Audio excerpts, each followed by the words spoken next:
Hello friends, and welcome to the Hanged Man in the Moon. If this is your first time here, welcome. Thank you for coming. I'm pleased to meet you. If you've been here before, thank you for returning. I'm truly honored. Friends, if you are a returning visitor, you surely know that this is my series in which I use tarot and oracle cards to help me explore topics related to living the intentional life.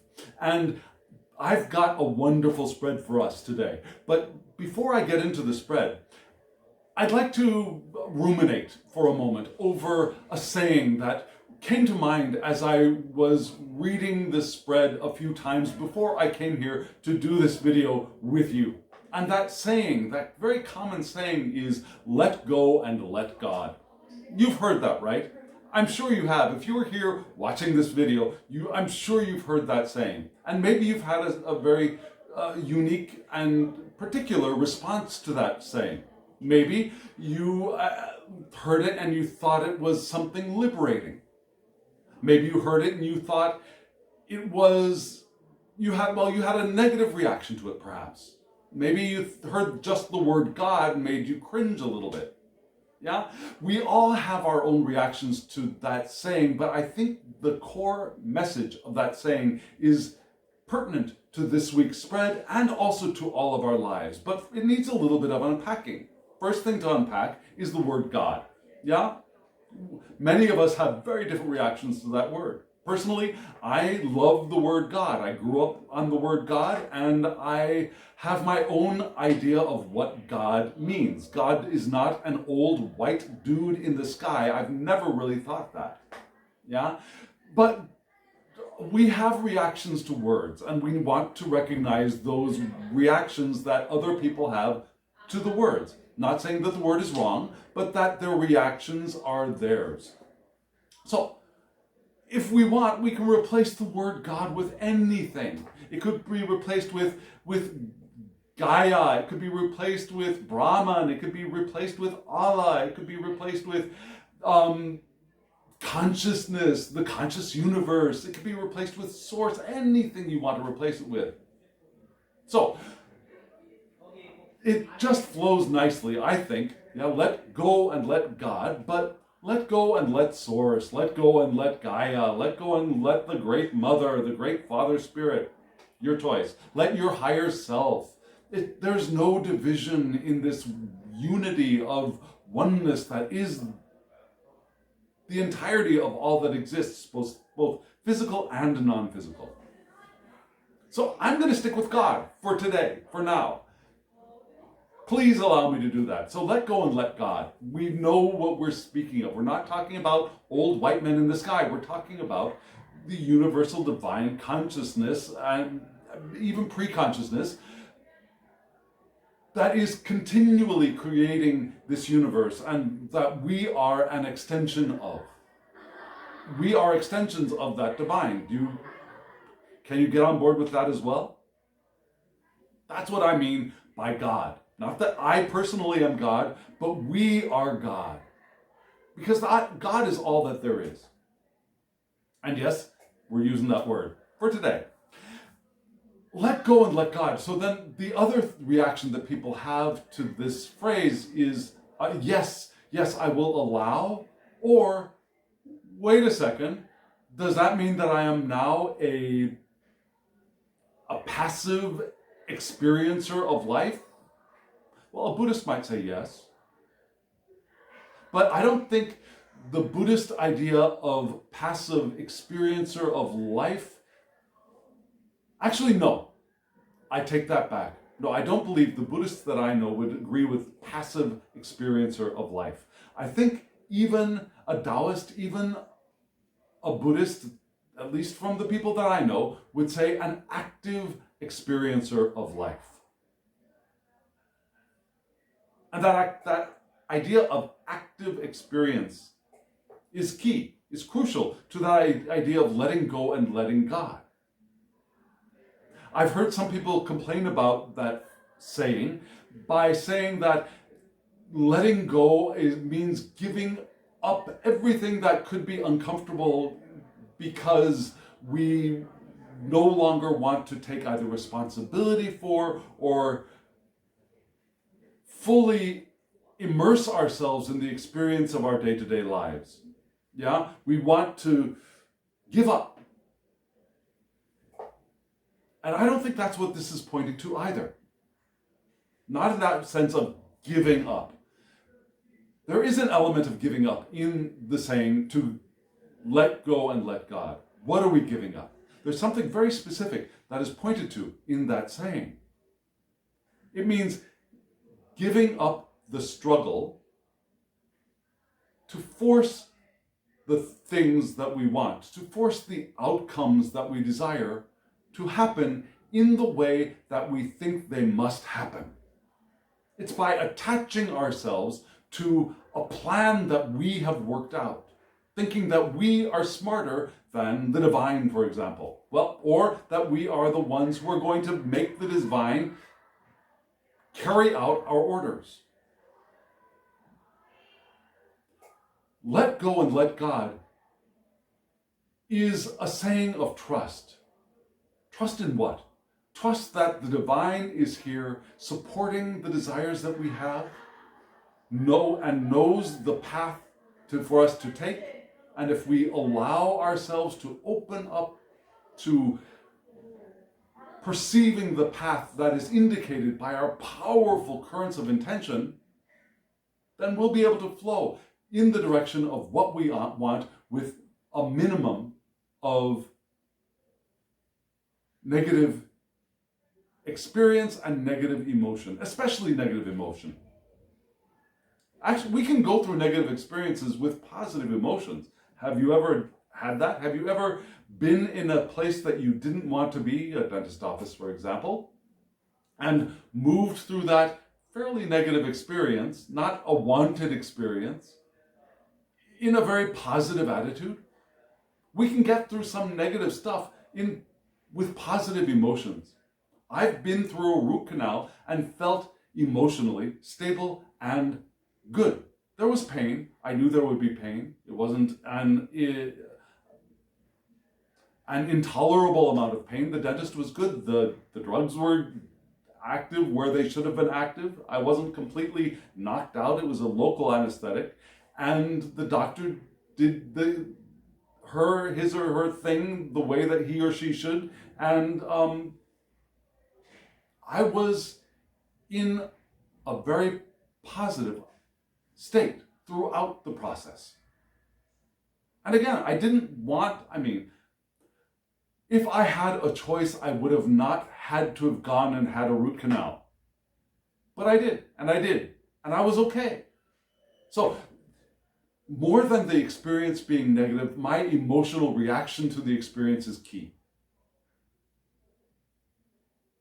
Letting go and letting God means that we're opening ourselves to the current of intention, following the natural flow of our lives in the direction of the things that we want to do and experience and have and be in the world, the evolution that we want to have. And that's what I think this week's Tarot and Oracle spread is pointing to. Now, we're about to start looking at this spread together and reading the spread, and this reading of the spread might carry us in a different direction entirely. But I think that's the direction we're going in. So what I'm going to do now is I'm going to let go, and I'm going to let God, and we're going to dive into this spread together. Let me tell you the steps. First step, I'll show you the large spread altogether, and we'll talk about that very briefly.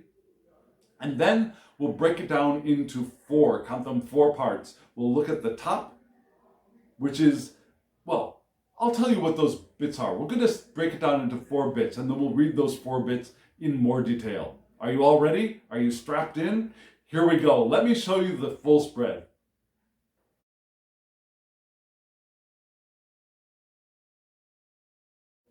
That was the whole spread. Isn't that a gorgeous grouping of decks? We've got 3 tarot decks and 1 oracle. Did you notice that? Now, if you're curious about the names of the decks and the names of the creators, there will be a short clip at the end of this video that gives you that information. And as usual, in the description box below, there will be the names of the decks, the names of the creators, and the links for you to go and purchase one or all of these decks. They're all still available. And I recommend at least one, if not all. Now, the spread that you just saw is based on the Ace of Wands from the Tarot of the Holy Light by the beautiful Christine Payne-Towler. And if you want to see a walkthrough of the spread, just a look at the spread and a reading with just one deck, I'll put a card up here so you can hop on over and take a look at that, just in case you want to see, well, what is this spread all about? What's it all about, Alfie? You can look at that and come back here. Or you can just follow along and we'll talk about the bits together as we go through the video. So you just saw the whole spread, and you saw that, did you see that there were 1, 2, 3, 4 parts? Yeah? There's the part at the top, which is the light of the divine beaming into our world, beaming into our experience. Yeah? The clear light of the divine sun, the holy sun, is giving us information. And then there is that horizontal bar, which is the plant, the sprout that is growing in the light of the divine. So we get the idea of what is growing in that light. And then there was a horizontal bit coming off of the side, and that is the hand reaching out to take hold, to grasp that growing sprout. So that is the part that tells us how we can grasp that which is growing in the light of the divine. And then at the very, very bottom, there were 2 cards which probably looked a little bit different, and they were from an oracle deck, and they give us the advice for this spread. They represent the fire that is behind the Ace of Wands, in the Ace of Wands card in the Tarot of the Holy Light. So we've got that little bit of advice, which we'll read at the very, very end. Are you all ready? So right now, we're going to hop right up to the top to this group of 4 cards, which indicates the light of the divine. Here they are, up close and personal.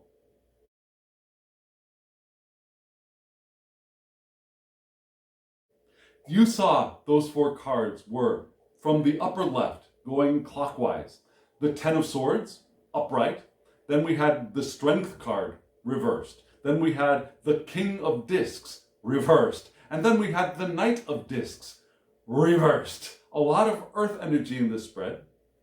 Not entirely earth energy, but a lot of earth significance in this spread. And that earth significance was at the bottom, right, of the 4 cards at the top, which was, I think, significant. Having 2 cards from the 2 court cards from the same suit, I think, is significant.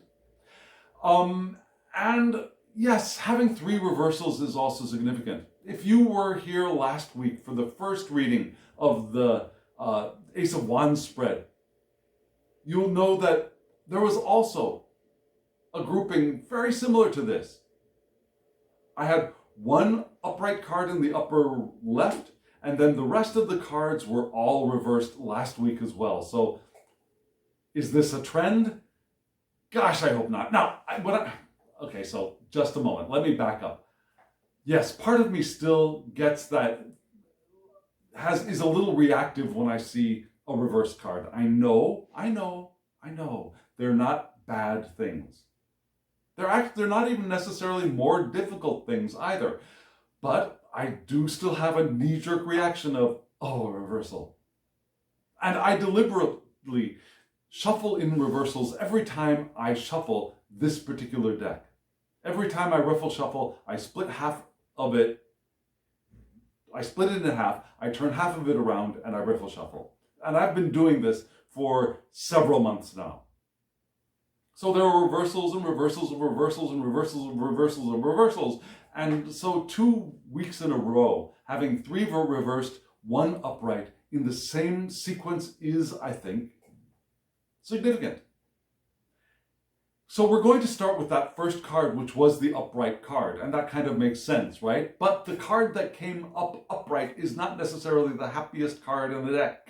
It's the 10 of Swords, right? And let me show you that card a little bit closer. Let me see if that, hopefully there's not too much glare on here. Yeah, the sunshine from the outside has gone behind massive clouds, and so, yeah. I don't know how this is going to look on camera, but we've got the 10 of Swords. Yeah, we've got the sun, and there's like an ampule shape in front of the sun, which is supposed to be a teardrop. And that teardrop has wings. And through that teardrop, there is a rainbow bridge coming out, right? And then on and just to the side of that rainbow bridge, there is a small thing that looks a little bit like a, what is the name of that pendant that is in silhouette? Yeah, it's like a shell that's carved out. It's not cloisonné. It's, but I think it starts with a C. Anyways, it kind of reminds me of that. An image on a pendant image that's usually just a two-tone image, but here we've got a full-color image of the androgyne, right? The androgyne, a body with two heads, one male, one female, all laid out and with swords stuck in them galore. And we see what looks like perhaps a planet at the end of the rainbow, and the moon is in front of that planet, a small moon, right? It's a gorgeous card. And because this is the 10, also there were the zodiacal symbols all around the sun and the ampule. Lots of information. We got some perhaps shooting stars or maybe teardrops from heaven coming down. There's a lot of sadness in this card. Do you see the large drops of something falling down from above? So the 10 of Swords points to the three air signs. Yeah, Libra, Aquarius, and Gemini. Not necessarily in that order. Probably should have started with Gemini, Libra, and Aquarius. Yeah, which are ruled by Mercury, Venus, and Saturn, from which cardinal, fixed, and mutable air vital attributes enter our world, enter our natal charts, and enter the question that we're posing to the tarot, which is, how can we live our lives more intentionally in the coming week? Well, the divine light that is beaming into the spread from these four cards together is first beaming through this divine light right here in this card, right? So, while this card is very dark, very, very dark in the Smith-Waite deck, yeah, drawn by Pamela Coleman Smith and supervised by Mr. Waite, there's that body lying on the ground with the 10 swords, and it looks like maybe a red cloak, or maybe a red cloak and red blood flowing out on the ground with the... Perhaps there's a distant sunrise, but the sky is very dark.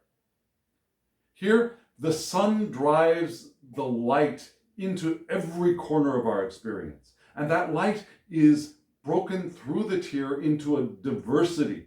Now, that divine tear is there. Now, with the thing that looks like an ampule is a divine tear. And that light shines forth through that tear into a rainbow, a diversity of human experience and a diversity of options that are being presented for us. Or a path of diverse lights and beauty and color and joy is beaming through that sadness, that tear. The divine tear. Why does the divine weep for us? Is a good question. Why is the divine weeping for us? Why do we suffer in a loving and abundant universe? Why? How would you answer that question? Why do we suffer? Does the divine want us to feel bad? Does the divine want us to be in pain? I mean, is that the object? Or is that part of the experience? The way I imagine things, take it with a shaker of salt, yeah? The way that I imagine things is that, yes, there is suffering in the world. And suffering is our choice. Because suffering is our reaction to something. Pain is here to teach us. If we did not feel pain, we wouldn't learn. And the experiences, the sensations that we feel that are painful tell us to stop doing what it is that we're doing, right?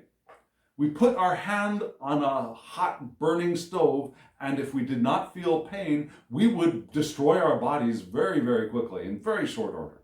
That pain is there to teach us not to do that again. Right?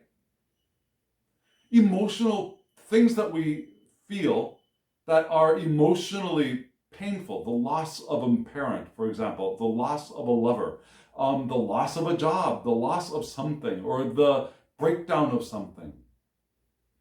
That initial strike of pain teaches us something. The suffering that we feel over the pain is our choice. We can choose our emotional reaction. You might be saying that I cannot choose my emotional reaction. Okay. I'm going to offer the suggestion that you have the potential to choose your emotional reaction with practice. The thing is that we haven't been taught how to choose, how to direct our emotional reactions. And perhaps, yes, the first reaction to pain is suffering. Then we have a choice. What do we want to do next? Do we want to stay in the suffering, or do we want to move through it and learn from our experience, or grow from our experience, or expand from our experience, or move in a different direction from our experience? I think that is what this card is pointing to. Yeah, this rainbow is a rainbow of hope, but not only hope. I mean, a lot of times that thing is, oh yes, hope for a better future. It sounds very weak and very, there's a P word that's coming up that's trying to make its appearance. It sounds very, and that word's not going to come. Anyways, so it feels very weak. It feels Pollyanna. Yeah, and if your name is Pollyanna, I'm very sorry, but it feels very Pollyanna, yeah? Oh yeah, things will get better. Look for hope. Just is very irritating if you're in the middle of pain and you're in the middle of suffering a lot of the time, right? So it's not only hope. And hope is a powerful thing. I'm not dismissing hope. But sometimes if people say, have hope, you just want to punch them. Have you ever felt that? But there's also knowledge in that. There's also inspiration. There's also the potential for invention, which shines forth in that rainbow of experience, or the rainbow of possibility, that rainbow bridge through the divine tier.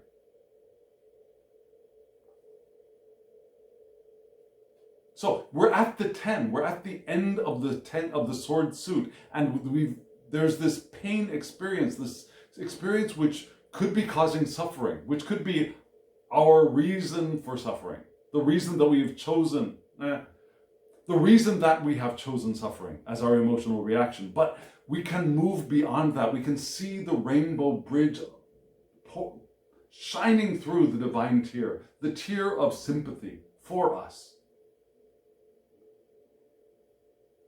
And it's over now. We can choose, is it loss or is it completion? Can we let go and move on? Is the life of this androgyne here in that, what is the name of those pendants?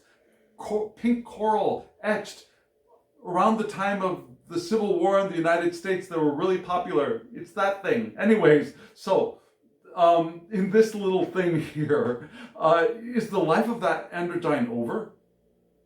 Or do we identify with the eternal being that androgyne is? Is the life in this body, whether it's actually the physical body or the body that has existed before whatever traumatic experience that we have had, oh gosh, this has just gotten all twisted in my head. Okay, sorry, just a second. So, has the actual life ended, or has, like, the body is ready to be buried, like that kind of life ended? Or has the life ended in the sense that, yes, until this point I had this kind of life in my body, and then after this point I have another kind of life in the same body? Now those turning point, those change events in our lives, which could be a graduation from college or high school, or it could be the death of someone we love, or it could be the the loss of a job, or it could be a tornado or a typhoon that has destroyed our living space. It could be anything from something expected to something devastatingly shocking. And sometimes our bodies live through those experiences, right? So it could be that the androgyne is now going to live in that same body in a different kind of life, or perhaps the body is going to be buried and is going to transmute into something else, and the eternal being of the androgyne will now move on into a new body and a new life. Whichever it is, what are we going to focus on?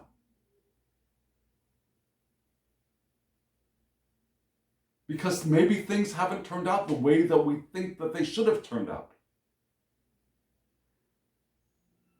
And so right next to this card, we had strength reversed, right? And this, let me show you the strength card upright, right here. Strength card, beautiful card. Kind of, I don't want to say an aggressive card, but a powerful card. A card of unsettling power, if you ask me. Now we see the strength being, the female presenting being with a head of actual fire, right? With a lot of energy, perhaps water or something shooting from their mouths. Yeah, we have definitely water pouring forth in copious amounts from their breasts, feeding the earth around them. We have the lion standing attentive, but very happy, it looks to me, in front of the strength being, right? And in the background, I can't see what I have in the background. In the background, yes, we do have a volcano. There are a lot of volcanoes erupting in this deck, by the way. We have an erupting volcano, but that's not bothering our strength figure. And on the opposite side of the card, there is a citadel, a city up on a hill. Very well protected. Do you see all that? It's a beautiful card. And at the bottom, do you see that this card is associated with Mars? So there are Martian attributes to this card. And we had a lot of air in the Ten of Swords. We had all of the air, right? We had Gemini, Libra, and Aquarius. All of that fought beaming forward in the Ten of Swords. Here we've got Martian attributes. And Mars is domiciled in both Aries, very first zodiac out of the gate, and Scorpio, my ascendant sign.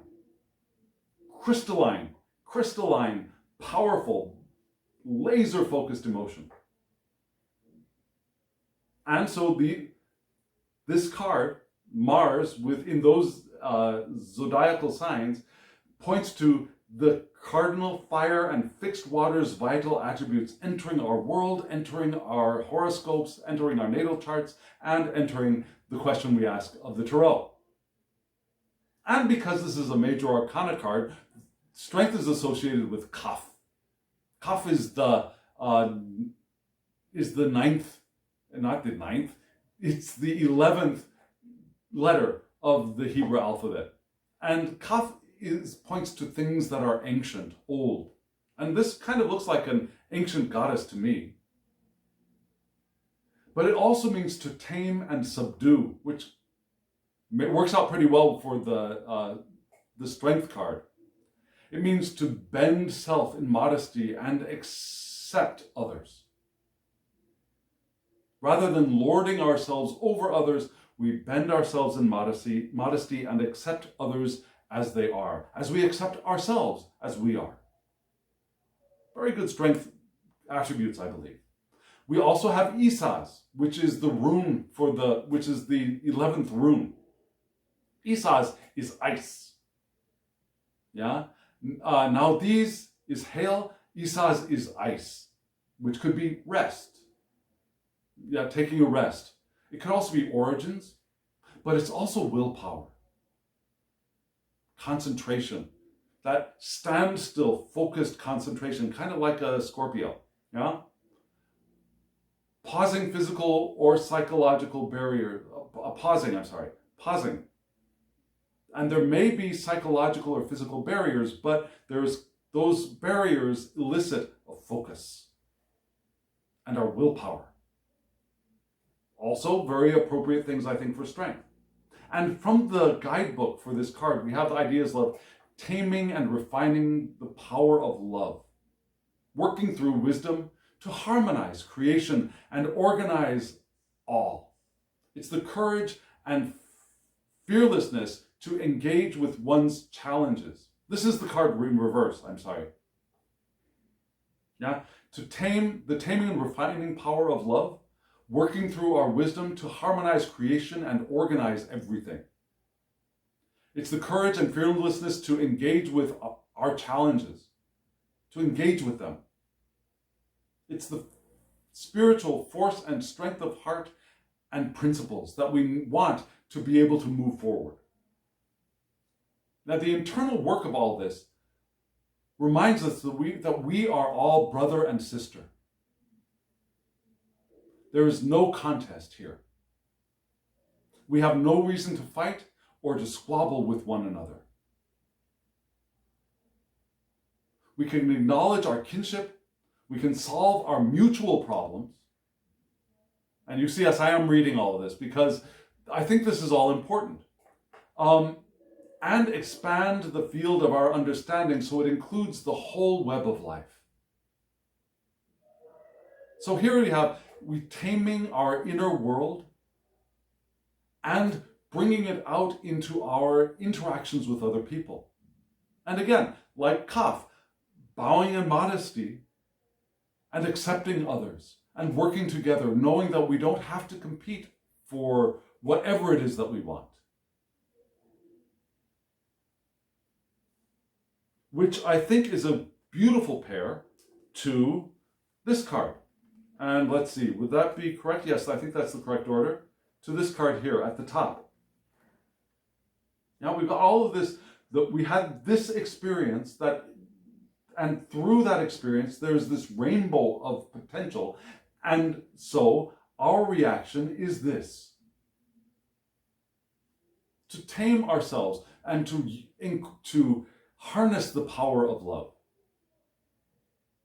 and our wisdom and harmonizing with all of those around us. Right? That seems like an excellent pair, doesn't it? And beneath this pair, we had two court cards reversed, right? We had the King of Discs and the Knight of Discs. Here's the King of Discs. Beautiful card. Now we see the king standing on one disc, holding another disc and yet a third disc above his head. And of course, whether we are he's, whether we are she's, whether we are they's, we are all kings of discs. And the King of Discs, you can see down at the bottom, is Taurus, which is the domicile of Venus, from which fixed Earth's vital attributes enter our world. Fixed Earth. We got some fixedness here and earthiness here. We also have earthiness right next door. So we've got a lot of earthiness in these two cards at the bottom. And the king in reverse, while the upright king can traverse all worlds and is able to work with a bunch of people, when the king goes in reverse into retrograde, the king loses track of his relationships, his values, and he demands more than he is perhaps entitled to, and he has the right to expect.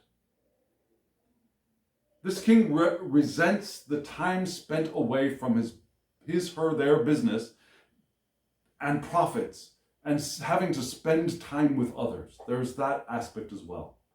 They demand too much, they expect more than they perhaps should. They resent spending time with others when they want to be focused on their business, their money, their experience in the world, their work. And so they can end up crushing everyone, even the ones that they love. This is kind of like the Midas syndrome, right? They indulge impulses without question, and they end up everything and everyone that they touch maybe turning into gold, but in turning into gold, they lose the things that they love, like their daughters and their wives and their friends. And yeah, they end up alone and miserable with all of the gold. That's another aspect of Taurus reversed. So, are we ignoring our relationships with others? Are we expecting and demanding more than we should have the right to expect and demand? Are we indulging ourselves so much that we are hurting others around us and by extension ourselves? One thing to look at. And then another thing to look at is this gorgeous Knight of Discs, which you can see has this beautiful knight dancing on the earth, yes, on the green earth, holding a spade to do the work of the knight. And they have the disc in their hands. It's a beautiful card, a beautiful image. And you can see at the bottom that the Knight of Discs points to, yes, Virgo, which is the domicile of Mercury, from which immutable Earth's vital attributes enter our experience in the world, our natal charts, and the question that we ask of the tarot. So we've got Taurus and Virgo. Virgo, let's get this organized. Let's get this done. There's a perfect way of doing things. We've got to do it perfectly. We've got to get things in their boxes. Everything's got to be right. And Taurus is, don't push me. I'm going to take my time. I'm going to do what I want. I'm going to enjoy my experience, with Venus there. And Mercury in Virgo is saying, yes, but do. Figure it out. Do it right. But when this Knight is reversed, we've got this idea of rootlessness, anxiety, feelings of disempowerment. Now the upright Knight is able to do the work, get it done, yeah? Is very grounded, knows what to do, when to do it. Don't try and question me, I know what's right. Reversed, this Knight doesn't know where he belongs, or she belongs, or they belong, that which gives them some anxiety. They feel disempowered. They stop being able to trust themselves and others. They're smart as a whip, in their own element. But when they're ungrounded, they lose all of that clever Mercury potential, mercurial potential. So, the advice for this card, for this Knight, when reversed, is to find ways to work alone, at your own pace, and find focus. A little bit Tauran. Now try to bring the Tauran aspect of the earth suits into your experience. Try not to blame others for disruption if there is disruption. Learn to forgive God and life for any imperfections that we experience. Relax the gut. Relax that's the sacral chakra. Allow that to soften. Now, so up at the top, what did we have? We had those ideas that, yes, there's pain. And we often lean into suffering. But through the tears of that pain, there is potential. There is a rainbow bridge shining into our experience. And so right next to that, we want to try to reach for the power of love, to try to reach for the wisdom that we have and the wisdom that is growing and has increased, probably exponentially, through that experience we've had, or those experiences that we've had. To do the internal work so that we can be the better brother or sister or partner of those around us. And in order to do that, we want to recognize some of our potential pitfalls that we might have the potential to be experiencing, which are the King of Discs reversed and the Knight of Discs reversed. Yeah, we might be a little bit too demanding. We might start hurting other people. We might feel ruthless or anxious, and we might be easily disturbed. We're out of our element. And so we want to get back in our element and find some alone time, but not alone time like that we want to cut everybody else out of our lives. We want to become the recluse hermit, but to prepare ourselves to regain our strength card. And it's interesting that how these cards are paired in kitty corner fashion, right? We had this card paired up with the reversed king. Where are you, reversed king? Right here. Okay, so these two cards were paired up kitty corner, right? So this Ten of Swords moment, period, time, could be the instigator for our being this thing that, well, I demand what I want, and I demand that it happen the way that I want it to happen, and I want to focus on me, and any time that I have to spend with any of you people kills me, right? That's a direction that a lot of us can go in when we've had these experiences, especially. And we also noticed that the strength card reversed was this way to the Knight of Discs. So we want to reach for love. We want to reach for our courage and fearlessness to engage with our challenges, but we feel rootless, we feel disempowered, we feel out of our element. And so this is the solution to that. And maybe, just maybe, this is the solution to this as well. Perhaps this could have happened because we were being this. Because we started off being so focused on getting what we want, getting it the way it should be happening, that we've had this Ten of Swords experience in the first place. Knowing that, yes, we've had this experience and there is a rainbow beaming through the tears of this experience anyhow, right? Does that make sense? Do you see how this constellation of 4 cards work together and speak to each other? And it's from these 4 that I got that idea of let go and let God.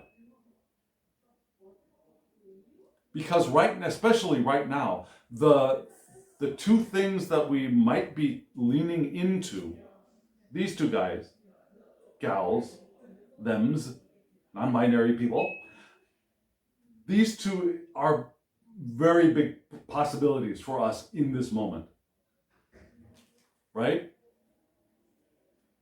So, this is the light, this is the information, this is the realization that is beaming into our experience at this time. Now, we're going to see what is growing. What is that sprout that is growing in the light of the divine wisdom that is pouring down upon us? Let's take a look at those 3 cards.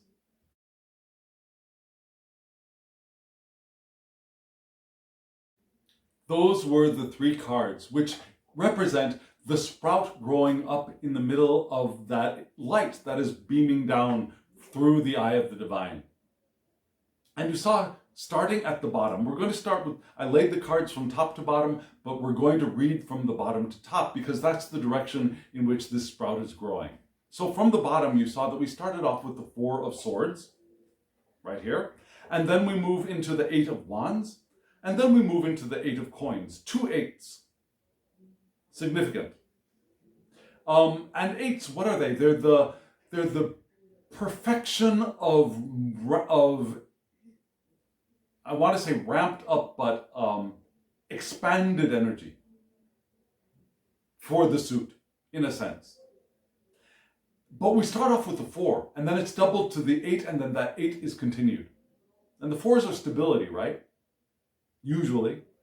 And let me show you the picture of this 4 of Swords card. And you see at the top, do you see that at the top?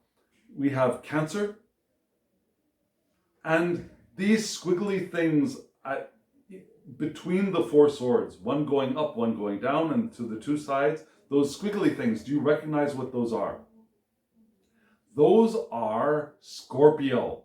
believe it or not. Yes, those are supposed to be indications of the sign Scorpio. And then we've got 4, 6, how many moons do we have? We have 1, 2, 3, 4, 5, 6, 7, we have 8 moons. Actually, maybe 10 moons if we want to count. So, if you see these as being 3 moons, 2 and 2, then we've got what? 8 moons. 6, 8, 10. We got 10 moons here. 3 plus 3 is 6, 7, 8, 9, 10. Possible. Or if you're only going to look at the small moons, we've got 2, 4, 6, 8 of them. And the 8 moons is a little bit interesting since we're going to move from 4 up into 8. But yes, this is Scorpio and Cancer together. In a swords card. What the F? Well, this is a deck by Eudes Picard, and Eudes Picard associated the swords with water and the cups with air. Now, the swords, we can think of the swords as the metal which pierces water, which disturbs the water. The cups are crystal chalices for him, perhaps. Crystal chalices, we can see through them. We can't see through a sword, but we can see through a crystal chalice. And so that was the air for Eudes Picard. And so, here, the 4 of Swords. Interestingly, magic is exercised in Scorpio, according to him. Yeah? But also, Scorpio for him is bad water, malefic water. Yeah? Realization of bad purposes in all spheres, especially the physical. He had a really, really bad impression of Scorpio, which I don't particularly appreciate, being a Scorpio ascendant. I don't think Scorpios are bad. None of the signs are bad. Pick the most beneficent sign in the zodiac, and I can point out all the evil that they can do. Yeah? So, the signs are not bad. Scorpios are wonderful people. My grandmother was a Scorpio sun. She was a beautiful human being.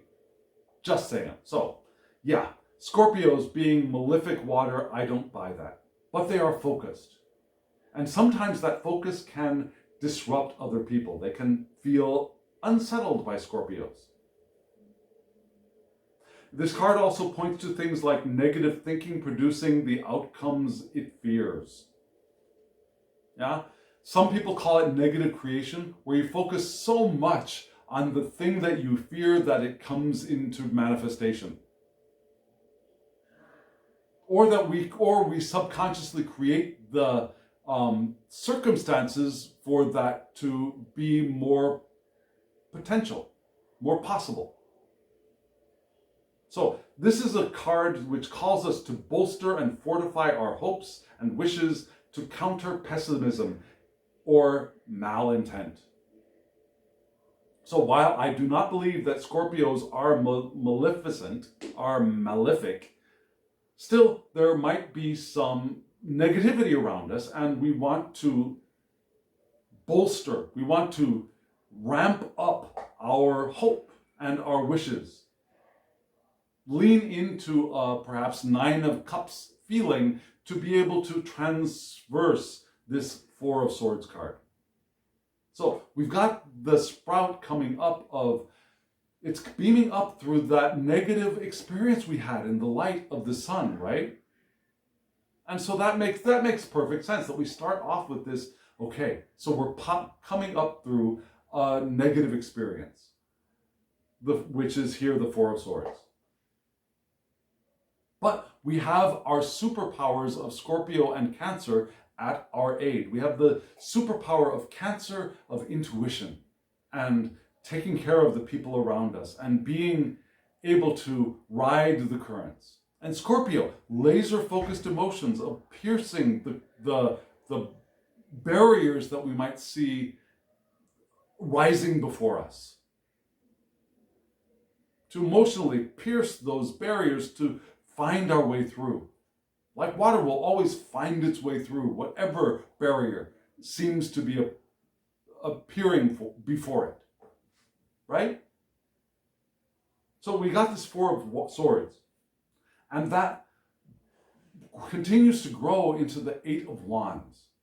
This is a gorgeous card, beautiful card. You see the 8 wands around a central axis, right? 3 of them are up in the clouds in the air, 3 of them are down in the fire, and 2 of them are balanced between both air and fire, or mist and fire. Maybe it's water and fire. And I think we actually might want to look at this cloud as more water than air, being the partner of fire. Fire and water are partners, right? So, but then again, no, I misspoke, because the Eight of Wands in this deck points to a balance of intellectual faculties. Genius deciphered, disciplined by reason. So there's a lot of air in this card, according to Eudes Picard. A temperate environment is favorable for our flourishing.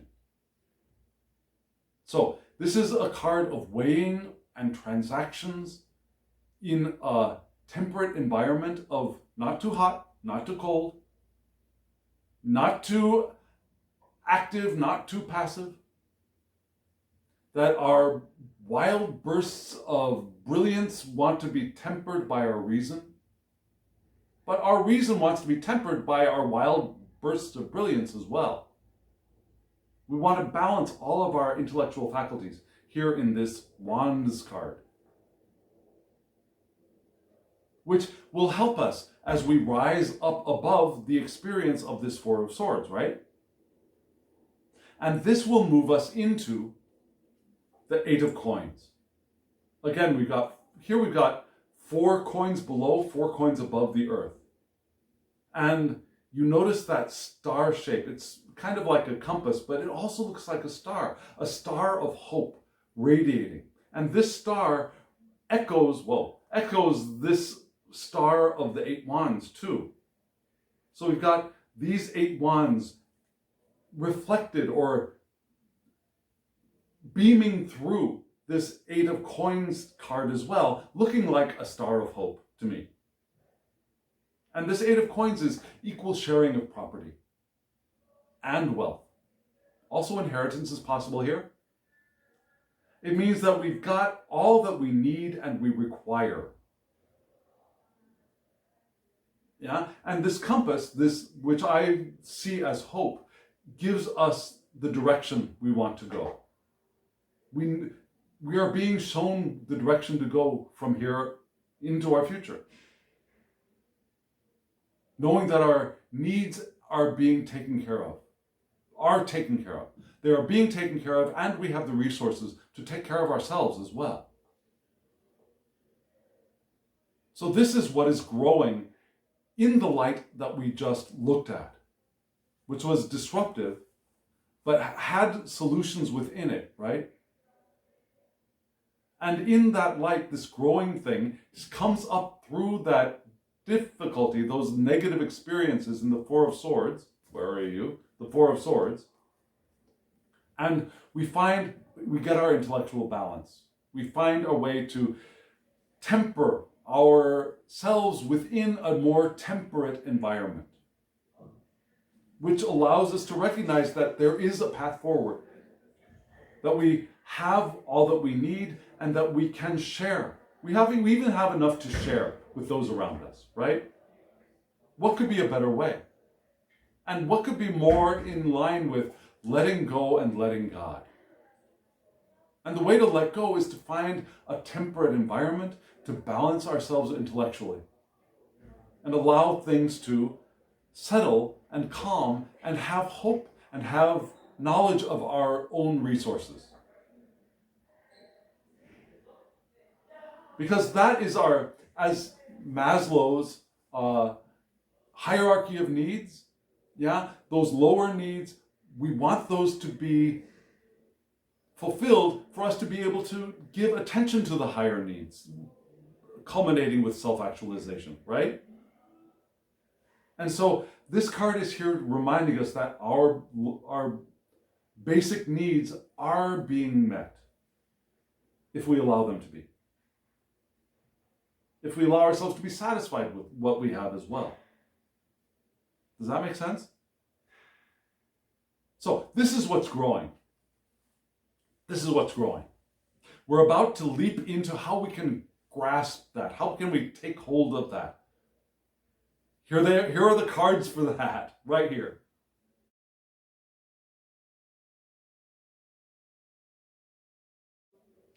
I forgot to mention, when we looked at the previous set of 3 cards, that deck, I think, is a wonderful redrawing, a beautiful redrawing.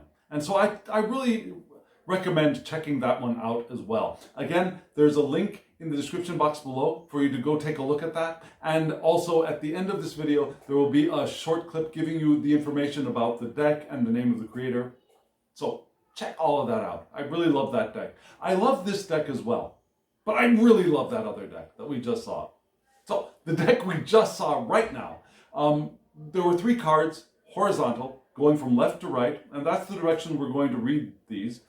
We started off with the 10 of coins, then we had the 8 of wands again. Yeah, we had an 8 in the previous section, in the sprout growing up in the light.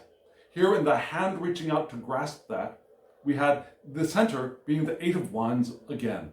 And then we had the 2 of cups. And that's the order we're going to read it.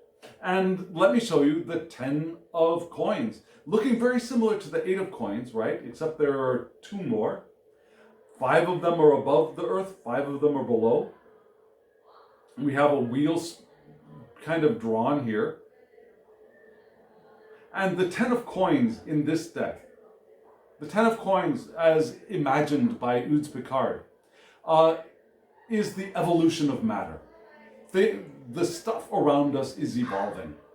Yeah, there are gains and there are losses of money, of course. Yeah, it's the wheel turns. It's kind of like the wheel of fortune. Yeah, number 10s are like the wheel of fortune. And so the money is earned and money is lost. Resources are gained and resources are lost. And so we get a reminder of that. And we can have gains in fortune, but that gain can be unpredictable. Our circumstances might be unpredictable as well. So we want to remember that there is a web of interlocking economies which make up the community of our experience. Now, we participate in several different economies as we go through our daily lives, and there is a web, there's a network of diverse economies that we participate in. And so we want to remember that we are participants in that network of diverse economies here in this card, which makes sense. As again, that sprout is growing from that 10 of swords experience. And here we have a reminder of things being a little bit unpredictable right now. And there are potential gains and losses. Things are evolving. But it's not a trajectory of evolution that just goes up like this, right? It's a spiral. So evolution happens, but that evolution is a series of gains and losses and gains and losses and gains and losses and gains and losses, right? Because it's not a static line. It's a living, it's a biological line. It's a line of life, which includes waxes and wanes as it moves through space.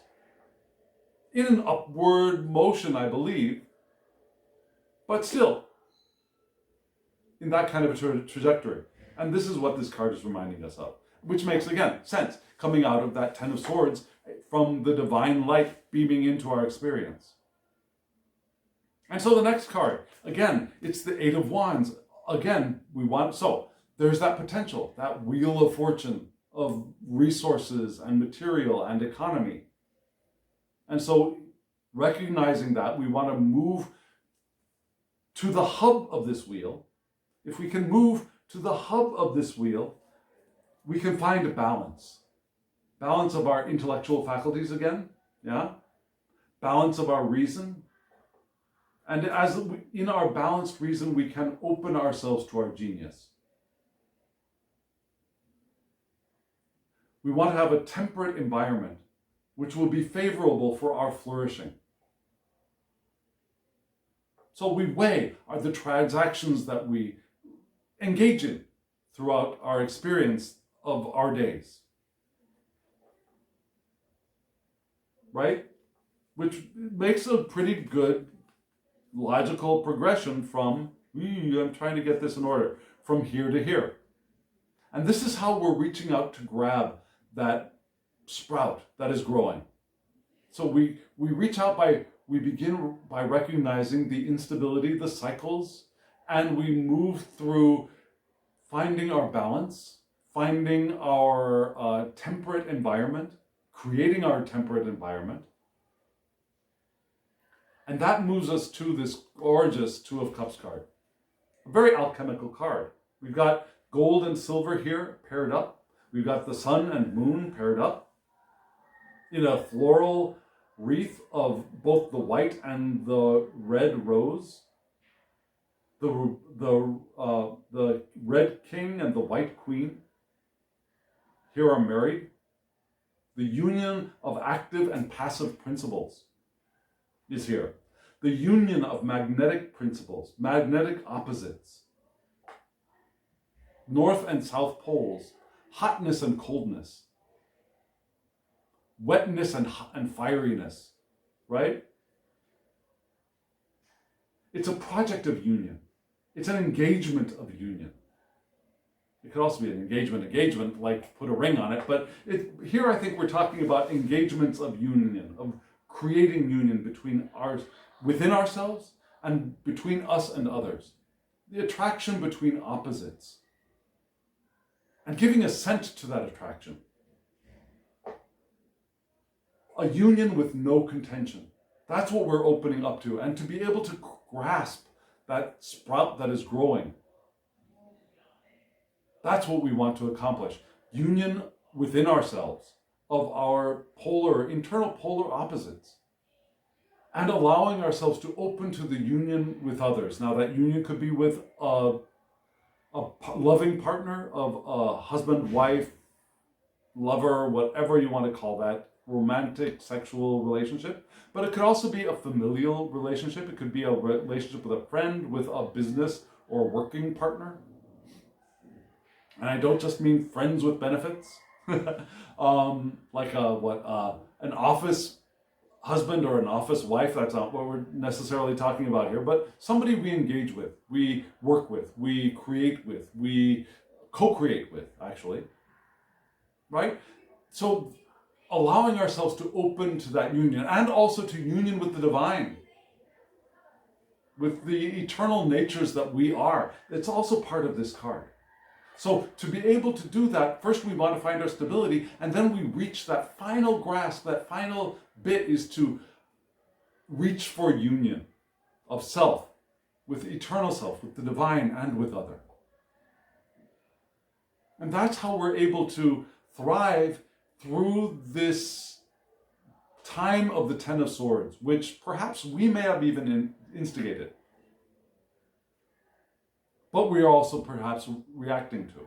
Have you ever had those experiences in your life? If you haven't, let me know in the comments below. I want to meet you.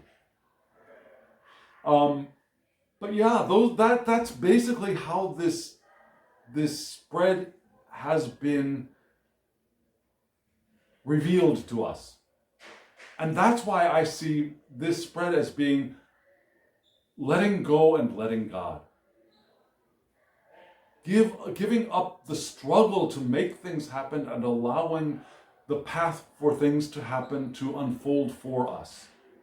Because it's there, the divine, the eternal nature that we are, our powerful current of intention has already lit up the path if we will allow ourselves to follow it. And it means following it. That's not a passive thing. Following the path that is lit up by the divine, our higher nature, the power of intention, all of that is an active process. Letting go and letting God is not a sit in your chair and just wait for it to come to you kind of stance. It's an active participation in life and discerning the path forward, and then walking the path, allowing the boat to move forward with the current of intention.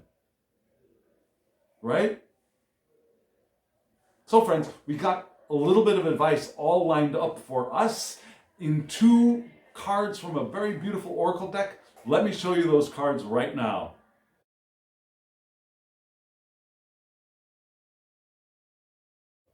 These are gorgeous little cards, and they are small. Yeah, let me show you. My hand, this card. Well, let me show you a standard tarot size card. Yeah, standard tarot card, and this oracle deck. This is a teeny little guy. I love him. I love him for many, many reasons. Not just because I frankly don't like small decks. Tell you the truth. I mean, Lenormand's, there are only 36 cards, and so that's okay. But generally, I don't like small decks, but this deck is wonderful. The card stock is thin enough that it's easy enough to shuffle for me. Cards that get too small get difficult for me to shuffle. I'm just saying. So, and I understand people have different experiences in the world, and some people have hands that are better suited to small cards. For me, big cards are the way to go. And these cards are small, and yet they are easy for me to work with. And we got left to right, Dark Moon, Ganesha. Both of them sacred beings in the Hindu religions, right? And on the Dark Moon card, we've got this water buffalo with a third eye, right? And this card tells us to walk with the ancestors. And this is the Hindu god Yama, which is the water buffalo. And Yama is associated with death. So as associated with death, Yama is also the king of the ancestors. The first human to die is Yama, the record keeper of deeds and judge of souls. And yet, as king of the ancestors, this king is not only the judge, but also the guide. Because our ancestors want us to succeed. So, what does this card point to? What is the first piece of advice? The first piece of advice is 1, ancestral healing. Ancestral healing will draw our ancestral blessings to us. Even the ones we haven't, even the ancestors we haven't met. If we can live the work, live the action of healing our ancestral trauma, we will get blessings from those ancestors. So not only just grandma and grandpa who we remember when we were children, but those ancestors who came from far off lands, wherever they were. Whether those far off lands were left 200 years ago or 1,000 years ago or 10,000 years ago. We can get help from all of those ancestors. They're all here backing us up. So we want to break our limiting beliefs and allow our inherited traumas and addictions to be released as well. Some of those limiting beliefs are because we've learned them from our ancestral stories, right? Some of those traumas we've carried through our ancestral lines. And we can do the work of healing those as well. But still, we don't want to erase our history either. We want to hold on to the stories that we have of our ancestors and those who came before us, and hold those stories and those ancestors close to our hearts with this card. Allow ourselves to feel their strength, to be supported by them, and become a vessel for the transformation of our ancestral line and of ourselves, receiving that immense power of all those who came before us. And maybe we want to invite our ancestors to speak to us through this card. And maybe we want to pull out a deck. Do you have a deck that you use for ancestral communication? I haven't actually done that, but I know people who do. And I'm thinking of maybe starting a practice like that. I mean, I have used a couple of decks to ask my grandmother, who has transitioned in 1985, actually. She transitioned that long ago. And I've tried asking her questions from time to time, but I might actually pull a deck to dedicate to doing some ancestral communication. I don't want to call it ancestral work because that sounds too heavy and too burdensome and too, I don't know, too much like work. But some communication, some interaction, some ancestral story work, ancestral speaking, some an ancestral spirit circle work. Not work. Communication. And remember that I see my ancestors in my reflection and I draw on their strength. That's what this card is here to remind us of. So we do the work of healing. We do the process. We engage in healing. Traumas, limiting beliefs, addictions that we've carried forth from our ancestral lines. We process those and do engage in the process of healing them, as well as we hold their stories and their truths and their power close to our hearts, and we remember their stories and we learn their stories and ask more questions about their stories when we have the potential to, either from living relatives or from books of history if we can get a hold of some. Yeah? And this card is paired with this card, Ganesha.